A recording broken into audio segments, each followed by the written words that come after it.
we are going to learn how to write our own functions. Now, you might ask, but why do you even need to write our own functions? Well, when you build a real program, that program is going to consist hundreds or thousands of lines of code. You shouldn't write all that code in one file. Like we have done so far, you should break that code into smaller, more maintainable, and potentially more usable chunks. We refer to these chunks as functions. So, let me show you how to create your own custom functions. We start with the def keyword, which is short for define. Next, we need to give our function a name. So, let's call this greet. All the best practices you will learn about naming your variables also apply to naming your functions. So make sure your functions names are meaningful and descriptive. Use lowercase letters to name your functions and an underscore to separate multiple words. Now after the name, we need to add parentheses. You will see why shortly, and then we will add a colon. Now, what is going to happen? It is you who is going to get indentation, which means the following statement will belong to this function. So here I'm going to add two statements: hi there and welcome aboard. Both designs belongs to this function because they are intended. Now we are done with this function. We need to call it, so we will remove the indentation. We add two line break after this function. This is what is recommends to keep our code clean and maintainable. Now, if you forget to add two line breaks, don't worry. As soon as you save the changes, autopay of 8 will automatically add these lines breaks for you. Let me show you. Okay, so I'm going to remove these line breaks and call this function create with parentheses, just like how we call the built-in functions. Now save the changes. There you go. So we get two line breaks after our functions. Now let's run this program. So we get these two messages on a terminal. Now here is a question for you. What is the difference between the greet and trend functions? That the difference is that this print function takes an input, whereas our greet function doesn't take any input. So let me show you how to pass inputs like first name and last name to the function. When defining a function in between parentheses, we'll list our parameters. So here we add two parameters, like first under like name and last underline this one name. Now when calling this function, we need to supply two values for those parameters. We refer to them as arguments. So alright, so this argument, that's one of the terms that a lot of developers out there don't know. They don't know the difference between parameters and arguments. A parameter is the input that you define for your function, whereas an argument is actual value for a given parameter. Alright, so let's change the line to instead of saying okay hi there, we can greet a person by their full name. So we can convert this to a formatted string and have two fields here, first name as well as the last name. Save the changes, run the program, and this is what we get in terminal. Now this one, okay, functions is more useful. We can reuse it and call it with different arguments. So let's greet John Smith as well, run the program. So we get hi Muhammad, the one, and hi John Smith. Now note that by default all the parameters that you define for functions are required to required. So here our greet function take two parameters. If I exclude one of these arguments and save the changes, you can see we have this red underlines. So complaining and saying there is no value for arguments last name. Also, if we run the program, we get this type of error, missing one required potential argument. So let's put this back, and now later I will show you how to define optional parameters. So this is the simplified version of the greet function, which are created earlier. Now in programming, we have two types of functions that perform a task and functions that calculate and return a value. So here are some of the examples. Both the print and greet functions are examples of the type 1 and performing a task which is printing something on a terminal. In contrast, the brown function is an example of the function that calculates the returns a value. So the function that you create falls into these two categories. Now let me show you how to rewrite this greet function, but in the second form. So instead of printing this string on the terminal, we will simply return it. Let me show you.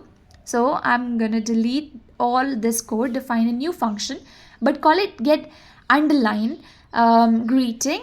We add the name parameters and simply return this formatted string, hi name. That's it. All we have to do is, so we use the return statement to return a value from this function. Now we can call this function get underline greeting, pass a name like anything, because it returns a value. So we can store that value in separate variables like message. Now you might be curious which form of this greetings functions is better. Well, with this first implementation, we are locked to printing something in the terminal. In the future, if you want to write that message in a file or send it to in an email, we have to create another function. So we cannot reuse this greet function in other scenarios. In contrast, this second form is now tied to printing something on the terminal. It simply returns a value. Now we get this value and we can do whatever we want to with this. We can print it on the terminal, or we can even the message to a file we can send. So we can create a like a content txt open it for writing this return a file object, and then we can call the file the right message. Now, so don't worry about these two lines. Later in the course, I'm going to tell you more about this. And so message variables, and we cannot do whatever we want with this. So we can print it on the terminal, write it to a file and send it in an email. So on and more thing before we finish this lecture. So here our greet function, and as you can see here, we are simply printing a string. Now if we call greet, give it a name, run the program, we get this message, hi major. But what if we put this line instead of a call to print functions? Let's see what we get. We get hi Marsh followed by none, that is none of the return value of the greet function. So in the Python, all the functions by default return no non-values. None is an object that represents the absence of a value. Later in the course, you are gonna learn more about how not. What matters now is that all functions return none by default, unless you specify return a value. So here if we return something string, none will no longer be returned. Now I just want to clarify something. Earlier I told you that we have two types of functions in programming: functions that carry out the tasks, or functions that calculate and return a value. So back to the code we previously had. So even though this function returns none by default, it is still classified as a function that carries out a task. Let's create another function. We call it increment. You want to use this function to increment a number by a given value. So here we simply return a number plus by. Now we can call this function like this increment 2 and 1. This returns a value, so we can store it in a variable like return result and then print it on the terminal. Let's run the program and we can get 3 beautiful. Now we can simplify this code. We have to use this return result variable only in a single place. that is line 6, so we don't really need it. So on line 6 we can replace the result with a call to increment functions like this. So when Python interpreter executes this code, first it will call the increment function, it will get the result and temporarily store it in a variable for us. We don't see that variable, so then it will pass that variable as an argument to the print function. Now if we run this program, we get the exact same result. Beautiful. Now we can make this code more readable. If someone else looks at line 5, they may not know exactly what these arguments are for. We can use a keyword argument to make this code more readable. So this one here is the value of the by parameter, and we can prefix it with the name of the parameters like this. Now we can read this code almost like playing English increment 2 by 1. So if you're calling a function with the multiple arguments and it's not quite clear what is arguments are for you, you can actually make your code more readable by using keywords arguments. So here equals 1 is a keyword argument. Earlier I told you that all the parameters that you define for a function are required by default. In this lecture I'm going to show you how to make that by parameter optional. So let's say we don't want to explicitly pass by equals 1 every time we want to call this increment function. You want to use this function to increment a value by 1, so we remove the second argument. Now we need to give this parameter a default value, so we set it to 1.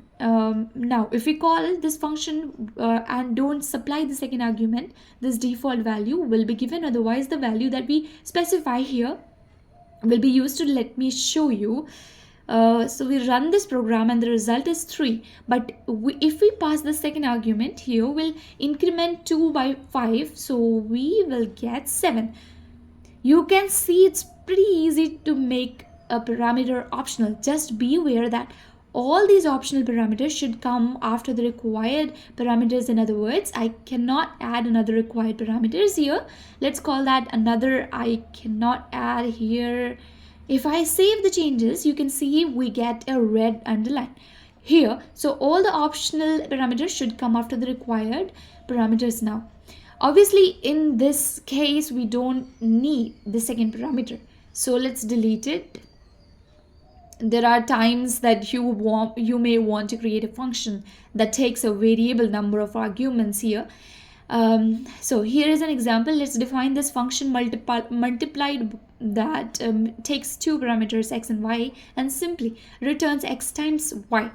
Now we can call this function like this. So far so good, but what if you want to pass one or two more arguments here? That doesn't work because our multiply functions takes only two parameters. To solve this problem, we need to replace these two parameters with a single parameter. We use a plural name here, indicate that this is a collection of arguments, and then we prefix it with the asterisk.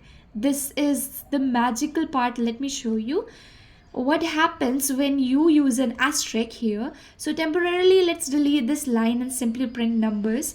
Let's see what we get here. So run the program and we can see all our arguments and they are packed in the parentheses. What is this? Well, earlier you learned about this list. I briefly mentioned in my previous YouTube video that I deleted actually.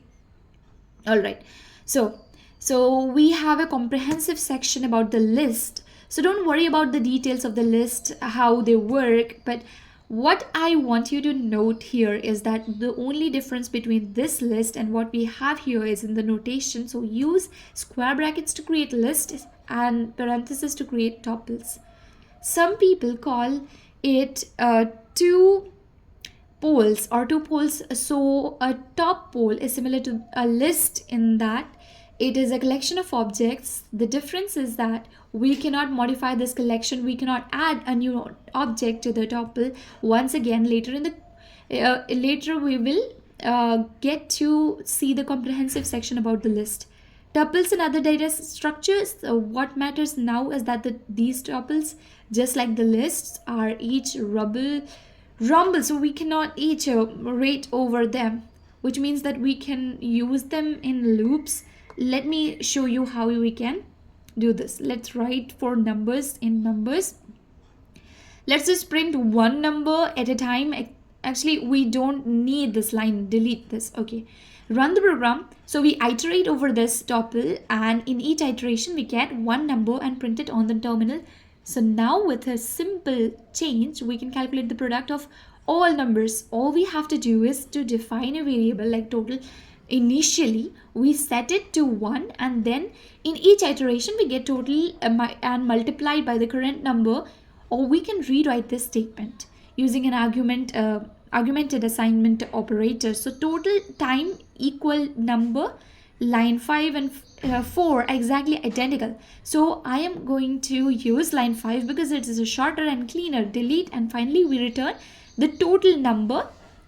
Now, one of the issue I see often in beginners code is that they don't use this indentation properly. So they put the return statement here and then they wonder why their function doesn't work properly.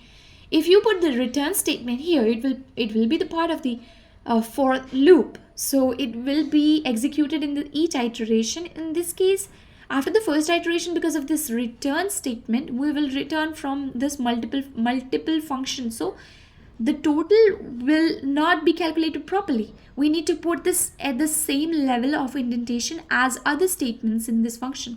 So here we have our for statement. We loop over all the numbers, we calculate the total, and then finally return it. So with this implementation, we can get the result and print it on the terminal. Okay, so let's run the program, and you can see the product of these numbers in 120. So in the last lecture, you will learn about the syntax to pass a variable number of arguments to a function. We have a variation of this text syntax with a double asterisk, and that's what I'm going to show you in this.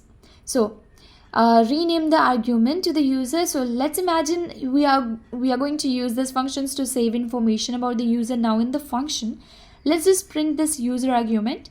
We are done with our function. Let's call it save underline user. Now, instead of passing arbitrary arguments, here we can pass arbitrary keyword arguments. Remember, keyword arguments are, so we have name equals value. So here we can add multiple keywords arguments like ID equals 1, name equals John, age equals 22, and so on. So we are passing 3 keyword arguments to this function. Now let's run this program, and that is what we get. Look at the syntax. When we have all curly braces in between them, we have multiple key value pairs. So key colon value comma, here another key value pair, and here is the last one. This object you see here is a dictionary. It's another complex type or data structure in Python. I'm going to talk about this in detail later on in this video. So here you can pass actually multiple key value pairs or multiple key arguments to a function, and Python will automatically package them into a dictionary. So this user object here is a dictionary. Now using the bracket notation, we can get the value of various keys in this dictionary.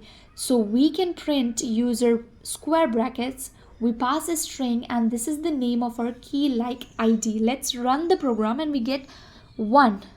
Or we can access the value of the name key, the program name key, the program. So name is John. So this is how it works.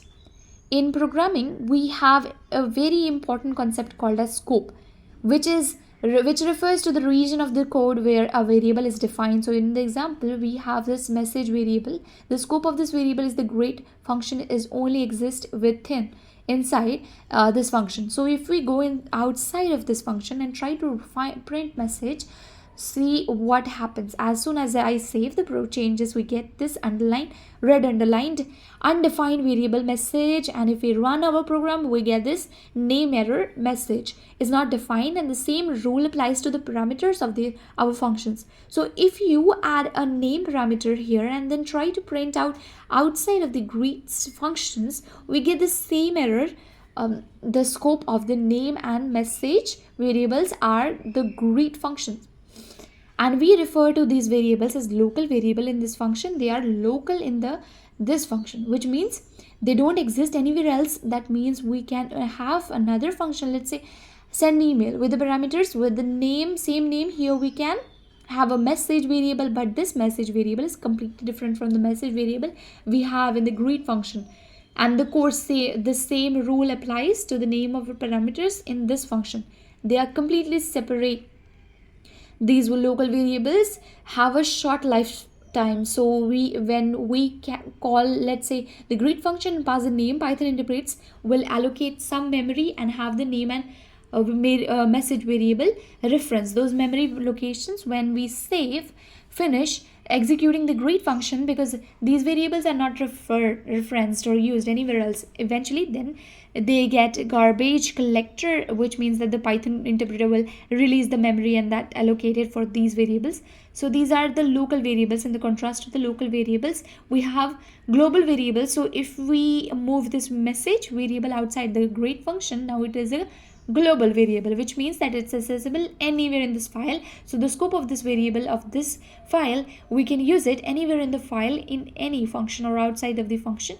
Now for this reason, global variables stay in memory for a longer period of time until they are garbage collected, and you should not use them that often. In the fact, global variables are really evil. So as a best practice, create a function with the parameters and local variables. Now all right, okay,